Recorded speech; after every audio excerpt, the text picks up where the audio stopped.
Hi everybody, in the previous session we had discussed about the standard cost, meaning total cost variance and material cost variance, and with an example problem. So today we will discuss about the formulas used in this chapter. First is material cost variance. It is nothing but the difference between the standard cost of direct material specified with an output and actual cost of direct material used. So whatever the standard cost mentioned or specified with an output is differed with the actual cost of direct material used. You will be mentioning the standard quantity as 1000 units example. You will be using standard cost unit as 1000 and actually used only 700 units, so that 300 units will be deferred. So you will be measuring this by material cost variances. Next is material price variance. It is nothing but it is a portion of the material cost variance which differs the price actually specified and price actually paid. The standard price specified for that material and the actual amount paid for that material, this difference will be measured by material price variances. So formula is standard price minus actual price into actual quantity. Next is material usage variance. Even this is also the portion of the material cost variance. Here it measures the difference between the standard quantity specified and actual quantity actual quantity used. So in price variance you will measure the standard price and actual price. In usage variance you will measure the standard quantity and actual quantity. Reason for the material price variance will be like change in the market price of material or inefficiency purchasing. This may be the reason for material price variance. For material usage variance, the reason may be poor workmanship or defect in the plant and machinery or carelessness of the usage of material. All this arises material usage variances. The next is material mix variance. Material usage variance is divided into two parts, that is material mix variance and material yield variance. So material mix variance is the portion of material usage variance which measures the standard and actual compositions of material. This arises in the companies like chemical and rubber industries. The reason may be like due to non-availability of one or more component mix, or non-purchase of material at proper time. Due to non-purchase of material at proper time, the material will be needed today but the material purchased after 2 days of manufacturing. So this all lead to material mix variances. Here the formula is revised standard quantity minus actual quantity into standard price. So here revised standard quantity is nothing but the standard proportion of total of actual quantities of all the materials. So total of actual quantities of all the material is measured as revised standard quantity. Next is material revised usage variance. Material revised usage variance is the subvariance of the material usage variance. Here the material revised usage variance and material mix variance give rise to material usage variance. Like it is algebraic sum which revised usage variance and material mix variance will be equal to material usage variance.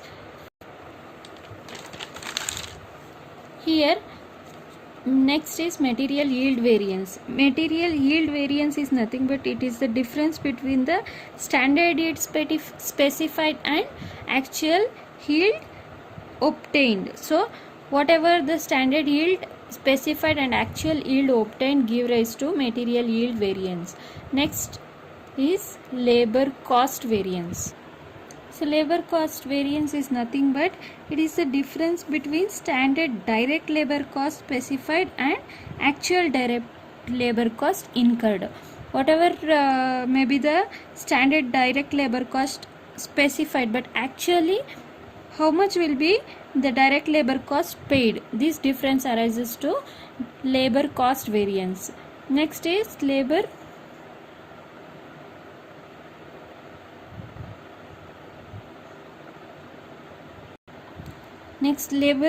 rate variance. So labor rate variance is nothing but the difference between standard rate specified and actual rate paid. So whatever will be the standard rate specified, but actually how much will be the rate paid for the labor. This arises due to change in the basic wages rate paid for the labors, unscheduled overtime, and new workers not being paid at full rates. So all these conditions come under labor rate variances. So next, labor efficiency or time variance. So this is nothing but the difference between labor hours specified and actual labor hours extended. So whatever may be the standard labor hours rate mentioned, but how much actually the labor has worked, this will be the labor efficiency. This condition arises due to poor working condition, in like inadequate lighting system, ventilation will not be properly extended in the working field, maybe defective tools or plant and machinery used, inefficient workers. All these situations come under labor efficiency or time variance. So next is idle time variance.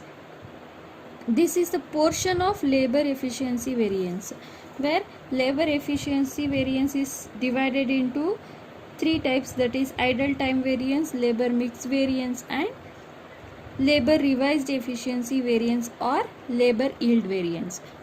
So next, idle time variance. So this will be the portion of the labor efficiency variance which is due to abnormal idle time. So the time taken by the labor will be more due to lost machine breakdown. So there may be a machine breakdown in the company, so that the time will be longly extended, or power failure, strikes. This all leads to more time extension. So this will give rise to idle time variance. Next is labor mix variance. So labor mix variance is nothing but, this can be also called as gang composition variance, where the employees are grouped as grade basis, and actual he differs from actual grade of workers and the employees specified by the grade. So this gives rise to labor mix variance. Next is labor yield variance. This also it is similar to the material yield variance, where in material yield variance we were measuring the standard material and actual material. Here the standard labor and actual labor will be measured for labor yield variance. So next is overhead cost variance. So overhead cost variance is nothing but it is the difference between the total standard overhead absorbed and actual overhead incurred. How much will be the total standard overhead and actually how much overhead is obtained. The difference arises to overhead cost variance. So next is variable overhead variances. So variable overhead variances is nothing but the difference between absorbed variable overhead and actual overheads. Under this variable overhead variances, there are two types: variable overhead expenditure variance, variable overhead efficiency variance. Variable overhead expenditure variance is also called as spending variance or budget variance. It is nothing but it is the difference between standard variable overhead allowed and actual variable overhead incurred, whatever may be the standard variable, but actually how much overhead is incurred for that variable. Next is variable overhead efficiency variable. It is the difference between standard hours allowed and actual hours worked. So difference between standard hours allowed but actually labors or worked, actual labor hour worked. Next is fixed overhead cost variance. Fixed overhead cost variance is nothing but it is the difference between standard fixed overhead cost and actual output. How much is the actual absorbed overheads? Next, under fixed overhead cost variance, there are two types, that is fixed overhead expenditure variance, fixed overhead volume variance. So fixed overhead expenditure variance is nothing but it is also called as spending variance or budget variance. It is a difference between budget fixed overhead and actual fixed overhead. Budgeted fixed overhead and actual fixed overhead differences is known as fixed overhead expenditure variance. Next, fixed overhead volume